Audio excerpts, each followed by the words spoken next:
All right. So, if you're new here, we are going through different topics every day, talking about principles that we need to scale ad campaigns to these high budgets, right? My business partner and I have managed about $500 million in ad spend. And the way you get to 100 million in ad spend or 10 million on a campaign is quite different than when you go from zero to 1,000 or zero to 100,000. And so we want to talk through some of those principles. One of the questions that comes up a lot is using different media buyers, right? I think a lot of times people have this competitive mindset where it's like, okay, I'll have you compete with you and let's see who's better and then I'll go with you. When I've managed large budgets in house, we used a network of media buyers, right?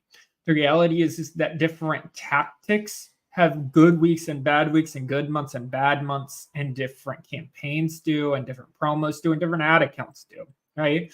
And so my approach to media buying is all around having different variables that you can push and pull wherever the performance is stronger. And so if you're going to spend 100 million on something, in my opinion, I would have multiple media buyers, multiple agencies, maybe somebody in-house, maybe somebody external, different backgrounds, different thought processes will combat market conditions differently, especially if you're combating market conditions. I think it makes sense to have a few different options there. And then when you as a business owner can make those decisions each week, you can say, okay, agency one has really strong ROAS. Let's push aggressively there. Agency two, so my internal team, maybe they're lukewarm. Let's go here. You can make those allocation decisions at the aggregate across the board wherever you have stronger or worse performance. So yeah, I think that especially when you start scaling your spend and spending larger budgets, it's really important that you have multiple media buyers on there. It kind of comes back to just that whole thought process around having different variables, right? You wouldn't run an ad campaign with one campaign or one set of creative. And so likewise, I think that it just gives you more levers to optimize around. Usually when you improve performance, there's like two ways to do it, right? You can either improve performance on any given campaign, which is quite difficult, or you can allocate money to the best performing segments and drive way better improvement in performance that way, right?